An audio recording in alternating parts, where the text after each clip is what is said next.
यहाँ पहले से रहते थे और भगवान चले आए उसके बाद तक रहे, लेकिन भगवान कृष्ण अपने प्रारब्ध के कर्मानुसार द्वारिकाधीश हुए और सुदामा जी अपने कर्मानुसार शिक्षा को देकर के जीवित रहने वाले शिक्षा के देखो ब्राह्मण कभी भिक्षा नहीं मांगता था।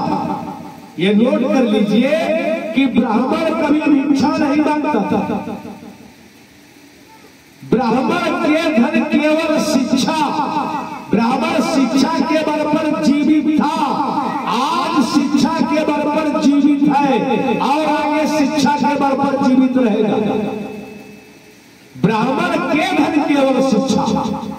नरोत्तम दास जी ने एक जगह लिख दिया है ब्राह्मण के धन केवल भिक्षा, लेकिन शास्त्र कहते हैं कि खड कर्म विधीयते, ब्राह्मण के 6 कर्म है। कौन कौन? सबसे पहले पढ़ना और दूसरा पढ़ाना, तीसरा यज्ञ करना, चौथा यज्ञ करवाना, पांचवा दान लेना और दान देना। खड कर्म विधीयते, ये ब्राह्मण के 6 कर्म है। ब्राह्मण भिक्षाश्रयी नहीं होता था, लेकिन आज भगवान द्वारिका के सिंहासन पर बैठे हैं, अपने मित्र सुदामा की बड़ी याद आ रही है, तो विचार किया कि आज मैं सुदामा से मिलूंगा और सुदामा से मिलने के लिए भगवान चले। तो जाकर के दरवाजा खटखटाया कुटिया का, सुदामा जी नहीं थे, माता सुशीला थी। अंदर से पूछा कौन? तो भगवान ने कहा मां भिक्षा दे, हे मां हमको भिक्षा दे दो। तो माता सुशीला ने कहा नास्ति पुत्रा, मैं भिक्षा नहीं दूंगी। तो भगवान ने कहा कि प्रयोजन, अरे क्या प्रयोजन है कि आप भैया का भिक्षा मैं नहीं दे सकती। कहा कि प्रयोजन, क्या प्रयोजन है कि भिक्षा नहीं दोगी? तो हमारे घर में एक लड़का पैदा हुआ, एक लड़का, तो हमारे घर में सूतक है, तो बताओ भिक्षा कैसे दे दे? हमारे घर में सूतक है, सूतक में दान नहीं दिया जाता। तो भगवान बाहर से बोले कि 12 दिवसे पर्यंत, 12 दिन बीत जाए तब भिक्षा लेने के लिए आए। कहा नहीं 12 दिन के बाद मत आना। तो मास पर्यंत, 1 महीना बीत जाए तब आए।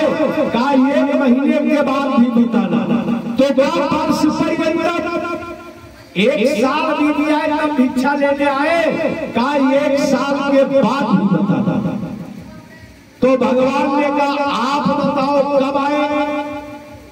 तो बात सुनो, जो लड़का पैदा हुआ है, ये लड़का जिस दिन मरेगा उस दिन मैं दान करूंगा।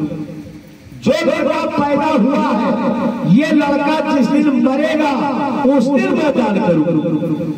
तो भगवान ने कहा कैसी माँ? अरे माँ तो कहती है कि हमारा लड़का हमारी भी आयु को लेकर के जिंदा रहे। और तू कैसी माँ है कि कहती है लड़का जब मरेगा तब दान करूंगा? तो सुशीला ने कहा कि जन्म दारिद्र नाम पुत्रो, हमारे घर में गरीबी ने जन्म ले लिया है, दरिद्रता ने जन्म ले लिया है, तो आपको मैं क्या दान दे दूं? अच्छा देखो, कन्हैया इतने बड़े द्वारिकाधीश बने, सुदामा जी शिक्षा को दे करके जीवित रहने वाले ब्राह्मण क्यों? कारण क्या? उज्जैन में जहां पर कश्यप गोत्री शांतिवन का आश्रम था, वहां से थोड़ी एक विधवा ब्राह्मणी रहती, विधवा ब्राह्मणी, और शिलोक्षण वृत्ति करती थी, शीला बीन करके जीवन यापन करती थी। एक दिन इतना चना कहीं से बीन करके लाई, इतना चना, और एक मैले कुचीले कपड़े में बांध करके रख दिया कि किसी दिन खा लूंगी। संयोग की बात उसी दिन चोर गए और उसके घर में जितने फटे पुराने कपड़े थे सारे कपड़े को चुरा लिया और वो चना भी चुरा लिया। लेकिन संयोग की बात चोर चना और कपड़ा लेकर चले तो जो चने की पोटली थी वो शांतिपल गुरु के आश्रम पर गिर गई। और सुबह जब गुरु माता उठी उनको चने की पोटली मिली तो कहा लाओ रख दे, किसी दिन किसी लड़के को भूख लगेगी तो दे दूंगी कि इसको खा। और वो बुढ़िया जब सवेरे जगी तो देखी मैले कुचैले पुराने कपड़े भी नहीं, इतना चना था वो भी कोई लेकर चला गया। तो वो बुढ़िया सरापने लगी कि हे नारायण, जो हमारे इतने चने को भी लेकर चला गया वो जो खाए वो दरिद्र हो जाए, उसको गरीबी न छूटे। उस बुढ़िया ने श्राप दिया। संयोग की बात आश्रम में एक दिन लकड़ी नहीं था, माघ का महीना, तो माता जी ने कृष्ण और सुदामा को भेजा कि जाओ जंगल से लकड़ी बीन लाओ। और ये दोनों लकड़ी बीनने गए, बड़े जोर से पानी वर्षा आंधी आई, शरीर कांपने लगा। दोनों लड़के लकड़ी का गट्ठर बांधे तो सुदामा जी ने कहा भूख लगी है, लाओ थोड़ा चना हम खा ले, थोड़ा कन्हैया को दे देंगे। लेकिन जब चने की पोटली खोला तो चने के एक एक दाने में लिखा था कि जो ये चना खाएगा वो दरिद्र हो जाएगा, कि अगर इसको फेंक दे तो पाप लग जाएगा। ये गुरु माता का दिया हुआ वरदान, और अगर ना फेंके तो दरिद्र हो जाएगा, खा दे तो कोई बात नहीं, ये चना मैं अकेले खा लूंगा, मैं भले दरिद्र हो जाऊं लेकिन हमारा कन्हैया दरिद्र न हो। मैं भले दरिद्र हो जाऊं लेकिन ये हमारा कन्हैया दरिद्र न हो। और एक एक चने को खाने लगे। कन्हैया ने पूछा सखा क्या खा रहे हो? कहा कुछ नहीं भैया, ठंड से दांत बज रहा है। तो भगवान से क्या छिपा? भगवान ने कहा दरिद्र हो जाओगे दरिद्र, लेकिन गुरु माता के प्रसाद को नहीं फेंका, एक एक कर सुदामा ने फेंका। आज भगवान सुशीला के पास से लौट गए और योग माया को भेजा कि हमारी माया सुदामा को अपने बस में नहीं कर पाएगी, और योग माया को भेजा जाओ सुशीला के अंदर परिवर्तन करो कि सुदामा जी को द्वारिका भेजे कि आपके मित्र है, चले जाओ चले जाओ। क्या सुदामा जी नहीं जानते थे कि हमारे मित्र कन्हैया है? तो कहा देवी चला तो जाऊं, लेकिन वह द्वारिकाधीश है और उनको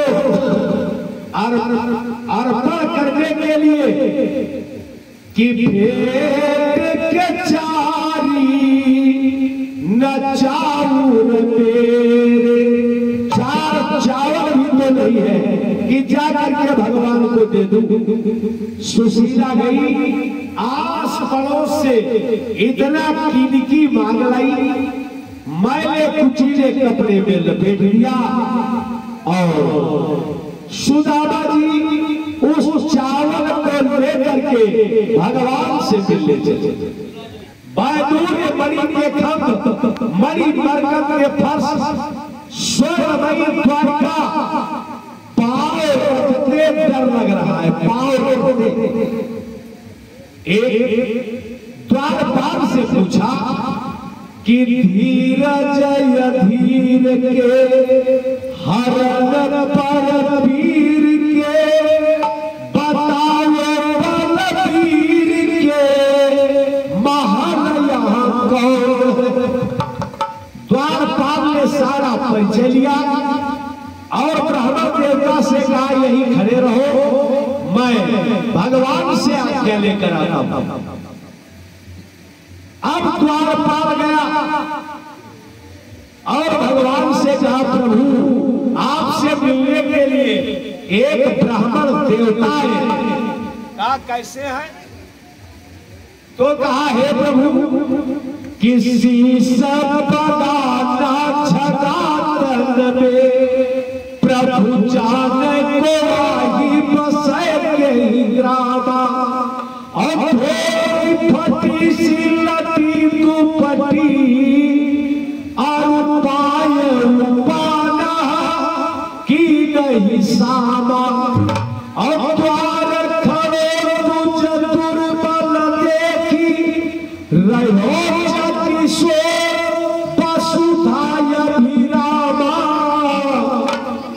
पूछत दीन दयाल को धाम बताओ दयापन नाम सुना।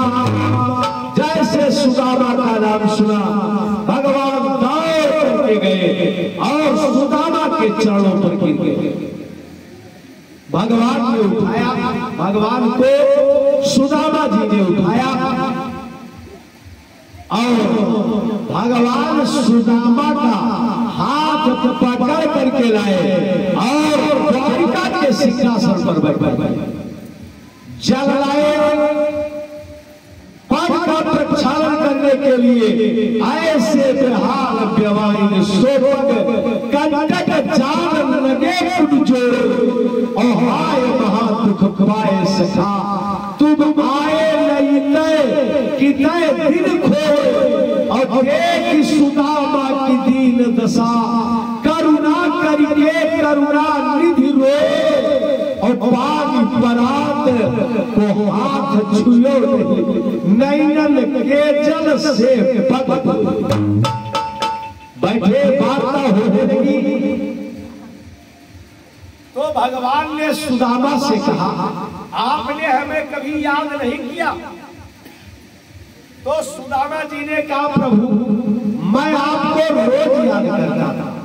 कहा कैसे? तो सुदामा जी ने कहा जो आपको प्राप्त करना चाहता है वो एक महीने में 2 एकादशी का व्रत करता है, 2 एकादशी। और हमसे पूछो भगवान ने कहा बताओ। तो सुदामा जी ने कहा कि एक मास दुई पक्षमा कि दुई एकादशी होए और हमारे तव गोपाल जी नीति एकादशी होए। हमारे घर में तो रोज एकादशी हो। अच्छा भगवान भी समझ गए कि सुदामा जी क्या कह रहे हैं। तो भगवान ने वैसे उत्तर दिया, कहा देखो जो महीने में 2 एकादशी करता है वो हमारा दर्शन नहीं पाता। अच्छा बताओ आपने रोज एकादशी किया तो बताओ फल पाए उसका कि नहीं, दर्शन मिला कि नहीं? कहा प्रभु वो तो मिला। तो भगवान ने कहा सुनो कि पिछली तो पिछली गई, जो बीत गया वो बीत गया कि माफ करो चिंत और कृपा गोपाल जी करो द्वादशी नीति। अब आपको एकादशी नहीं करना पड़ेगा जीवन में, करो द्वादशी नीति। लेकिन ये बताओ जब आप हमारे पास चले तो हमारी माता ने कोई प्रसाद हमारे लिए नहीं भेजा। अब ये चावल की पोटली छिपाने लगे तो भगवान ने पकड़ करके खींची और थोड़ा एक मुट्ठी खाया, दो मुट्ठी खाया, जैसे तीसरा खाने लगे रुक्मणी ने हाथ पकड़ लिया तो भगवान के नेत्र लाल हो गए कि ये बताओ प्रसाद खाते समय हमारे हाथ को पकड़ लिया। तो रुक्मणी ने कहा सुनो, आप प्रसाद कैसे खा रहे हो ये मैं जानता। तो भगवान ने कहा आपने क्या जाना? तो कहा सुनो, रुक्मणी ने कहा सुनो कि तुम मुट्ठी खायो तुम लोग दवाती,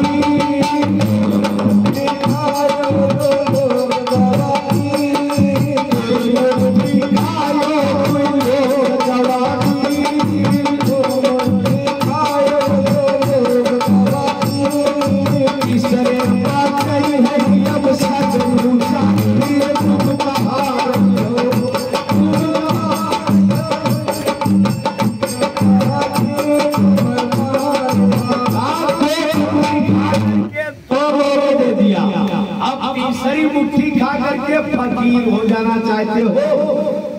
तो भगवान ने कहा ये आपने नहीं सोचा कि मैं दान किसको दे रहा हूं। आज मैं दान ब्राह्मण को दे रहा हूं और ये लोग ब्राह्मण नहीं है, ये ब्राह्मण नहीं है। कहा तब क्या है? रुक्मणी ने कहा अगर ये ब्राह्मण नहीं है तो क्या है? तो भगवान ने कहा सुनो कि ब्राह्मण नहीं है, ये है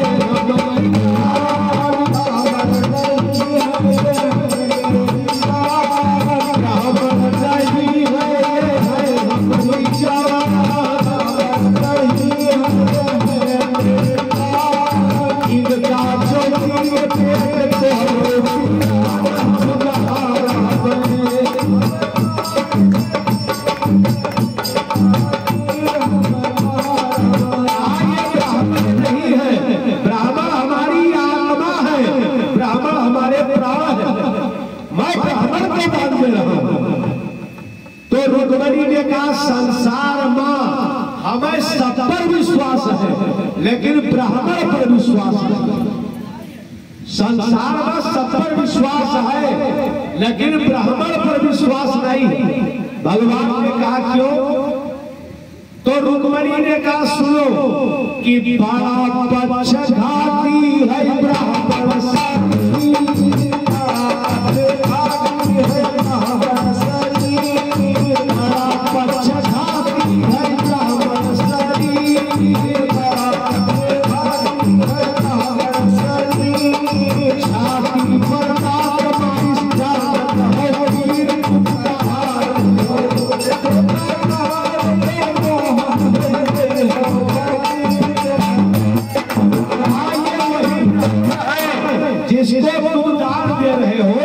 इसी ब्राह्मण ने आपकी छाती पर लात मारा था, आप भूल गए?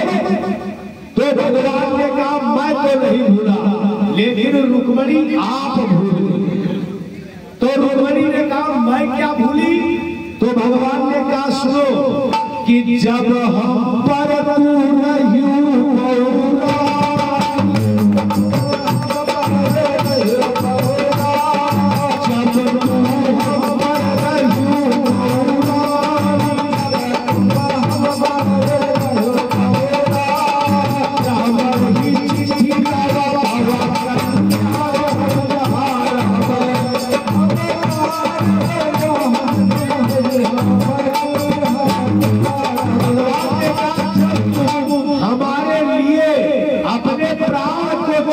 के लिए तैयार थी, तब यही ब्राह्मण देवता का पत्रिका लेकर गए थे। रुक्मी का, भीष्मक का हाय त्याग करके केवल ब्राह्मण पत्रिका लेकर के गए। नेत्र लाल किए तो रुक्मी ने कहा मैंने इसलिए थोड़े रोका, अरे मैंने इसलिए रोका था कि सारा प्रसाद तुम ही खा जाओगे। अरे 16,108 लोग हैं, हम भी एक एक दाना पा जाएगा। भगवान प्रसन्न हो गए, जो देना था वो दे दिया।